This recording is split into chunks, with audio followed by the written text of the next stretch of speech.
మరి దీంట్లో బ్రాహ్మణుల మీద వీళ్ళు వ్యతిరేకత చేయడానికి మూలాలు తెలుసుకోకుండా జనాలని అప్పటి స్టేజ్ మీద తొలగించడానికి జనాల్లో ఏదో పిచ్చితనం పట్టించడైనా ఇదంతా. నేను అంతే మరి పిచ్చోళ చేయడమే, అంతకు మించి ఏం లేదు. అన్న బుద్ధిజం గురించి చెప్తా అన్నారు, ఏంటి బుద్ధిజం? నేను ఎగ్జాంపుల్ చెప్తా. ఇప్పుడు నీకు ఒక చిన్న కథ చెప్తాను. చెప్పండి. ఆ కథతో నుంచి బుద్ధిజంలోకి వెళ్దాం మనం. ఇప్పుడు ఒక వ్యక్తి నేరుకు వచ్చాడు, వచ్చి నువ్వు పరిచయం చేసుకుంటున్నావు, నీకు హలో అంటే నీ పేరు చెప్తావు. ఆయన ఏం చెప్పింది తెలుసా? I'm famous lawyer some XYZ అన్నావు అనుకో, నువ్వు ఫస్ట్ టైం విని తర్వాత నువ్వేమనుకుంటావు? ఏంద్ర ఫస్ట్ పేరు చెప్పినాం, పేరు చెప్పాలి. I'm famous lawyer some XYZ అని చెప్తావు. సొంత డబ్బు కొట్టుకునేంద్ర ఆయన, నువ్వు లాయర్ అయితే తర్వాత నీ డిజిగ్నేషన్ అనేది తర్వాత. ఇదే మాట ఇంకో ఇంకో ఇంకో విధంగా చెప్తా. అనగనగా ఒక రాజు అట, ఆయనకు జ్ఞానం పొందడానికి ఒక బోధి వృక్ష కింద కూర్చున్నాడట, పోయి తపస్సు చేసిండట. తపస్సు పూర్తి చేసుకుని బయటకు వచ్చేసి ప్రజల్లోకి వెళ్ళి నాకు జ్ఞానోదయం కలిగింది అని ప్రకటించుకున్నాడు. ఓకే, ఆయన ఎవరు? బుద్ధుడా? బుద్ధుడే కదా. నీకు జ్ఞానోదయం కలిగిందని ఎవరు చెప్పాలా? నువ్వేదైనా చూపిస్తే దేవుడు అని చెప్పాలి, లేకుంటే జనాలు నీ చూసింది జ్ఞానాన్ని. లేదు, ఆయనే పోయి నాకు జ్ఞానోదయం కలిగిందని చెప్పిండు. సరే అయ్యా, నీకు కలిగిన జ్ఞానోదయం ఏంటయ్యా అని నా ఆశంటే ఒక వెర్రి వెంగలప్ప అడిగిండు. నీకు ఉన్న కోరికలే, నీలో ఉన్న కోరికలే, నీ కోరికలు ఏవైతే ఉన్నాయో ఆ కోరికలన్నీ నువ్వు తీసేసుకుంటే నీకు దుఃఖం అనేది దూరం అయిపోతుంది, నువ్వు అదే నాకు కలిగిన జ్ఞానోదయం అంటూ. మరి ఆ కోరికలన్నీ తీసుకోవాలంటే నేను ఏం చేయాలయ్యా అంటే, నీకు పెళ్ళామద్దు, పిల్లలొద్దు, సంసారం వద్దు, ఏమొద్దు, అన్నీ వదిలేసి నా రా, నీకు ఒక కాషాయాన్ని ఇస్తా, అది కట్టుకో, అలాగే నీకు చిప్ప చేతికి ఇస్తా, అది తీసుకో, భిక్షం ఎత్తుకొని రా, తిను, పడుకో, పని చేయద్దు, మళ్ళీ ఆగలేనప్పుడు మళ్ళీ భిక్షం ఎత్తుకుని రా, తిను.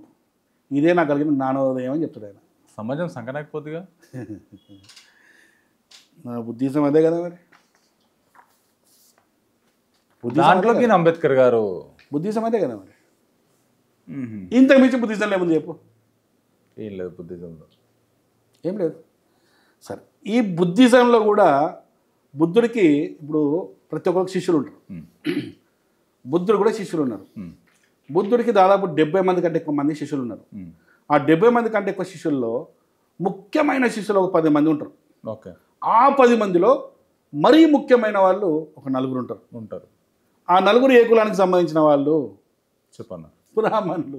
వాళ్ళు కూడా బ్రాహ్మణులేనా? అలా పేర్లు చెప్తా. సరిపుత్త, మహల్ల, మహాయోగల్లన, ఆనంద, ఉప్పలవన్న. ఈ నలుగురు చీఫ్ అనమాట, దగ్గర అనమాట. ఏం చేయాలో బుద్ధుడు వీళ్ళతో మాట్లాడుతూ వీళ్ళతో డిస్కస్ చేస్తే తర్వాత పోతాడు.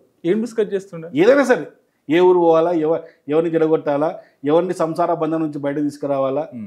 ఆ రోజుల్లో బుద్ధుడు ఏదైనా ఊరికి వెళ్తే అక్కడ ఉన్న స్త్రీలు రివర్స్ అయ్యేవాళ్ళు, బుద్ధుడిని ఎల్లగొట్టేవాళ్ళు.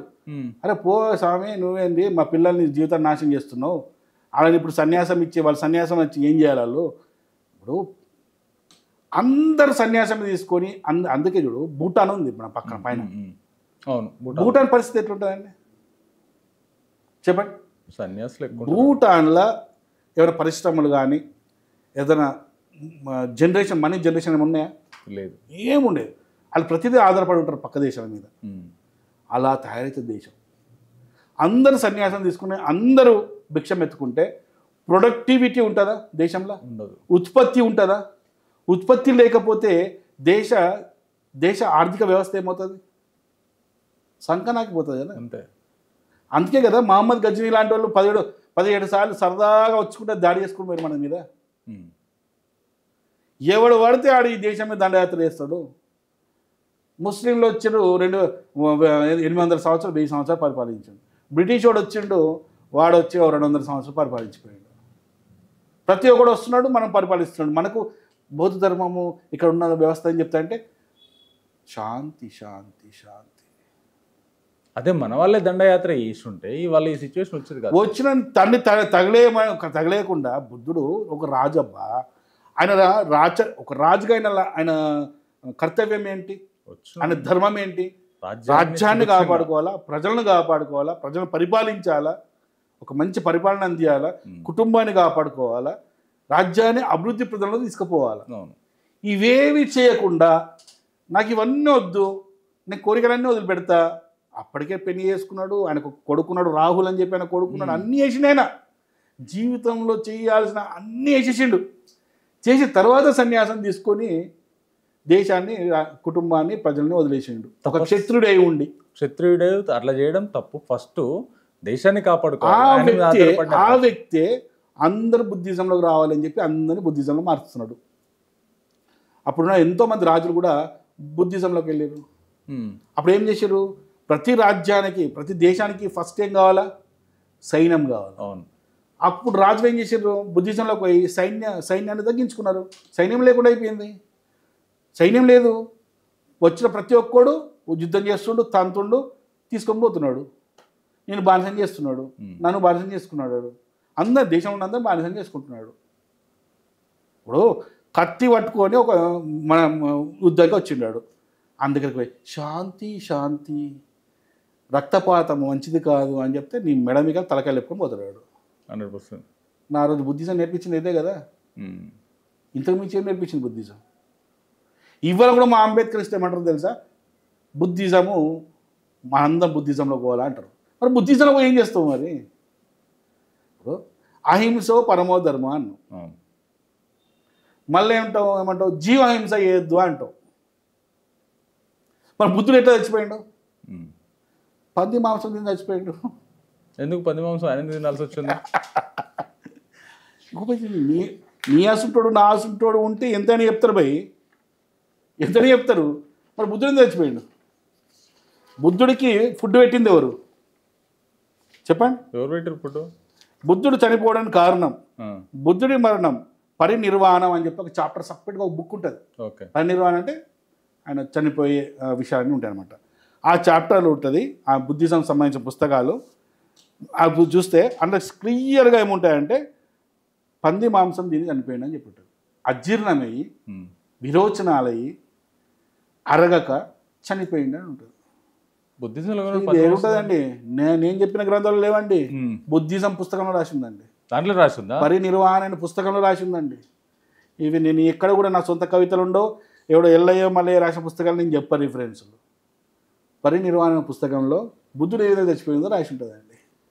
సో జీవహింస మహాపాపం అన్నాడు, మరి పంది మాంసం తిన్నాడో నాకు అర్థం కాదు. మరి బుద్ధిజంలో పోవాలని మా అంబేద్కర్ చెప్తారు, జీవహింస మహాపాపం అని అంటారు, బుద్ధుని సిద్ధాంతం అంటారు. కానీ ఈయన మాత్రం ఆర్ట్స్ కాలేజీలో గోమాంసం ఫుడ్ ఫెస్టివల్ లాగా చేస్తుంటారు. అదేంటి సార్ నాకు అర్థం కాదు. అది ఎవరిని రెచ్చగొట్టడానికి? ఒకసారి నేను ఓయూ స్టూడెంట్స్ని, స్కాలర్స్ని, కొంతమంది పీజీ చేసిన కొంతమంది ఒక 15-20 మందిని కూర్చుతామన్నా. కూర్చొని దీనిపైన మంచి డిబేట్ మీరు అడగండి వాళ్ళని, నేనుంటా, నేను అడుగుతా, క్వశ్చన్ ఆన్సర్స్ పెట్టుకుందాం, బ్రహ్మాండంగా చేద్దాం. 100% అండి, నేను రెడీ. నేను దేనికైనా రెడీ. నేను ఎప్పుడెప్పుడు అంబేద్కరిస్టులు కూర్చుంటారా అని చెప్పి సంతోషంతో కూర్చున్నా, సిద్ధంగా ఉన్నా. తీసుకొస్తాను. మీకు కూడా ఇంతకుముందు లాస్ట్ టైం చెప్పారు, మీరే ఇద్దరికి ఏం చేయలేదు. నేను ఈసారి రెడీ చేశాను వాళ్ళ. నేను రెడీ. ఇప్పుడు ఇంత మెటీరియల్తో నేను కూర్చోన్నా, ఇవన్నీ నేను అడుగుతాను వాళ్ళకి. నాకు అడగాలని ఉంది. 100%. ఎంతసేపు వీడియోలు తీయాలి నేను నా పర్సనల్గా? నాకు ఇట్లా ముందర కూర్చోబెట్టుకొని ఒక అంబేద్కరిస్టుని, ఒక బుద్ధిస్టుని ఇలాంటి క్వశ్చన్స్ వేయాలని నా కోరిక. జనాలకు నిజాలు తెలియాలి. ఇంతకన్నా అబద్ధాన్ని మోదాం. అంతే కదా, జనాలకు తెలియాలి, జనాలకు వెళ్ళాలి.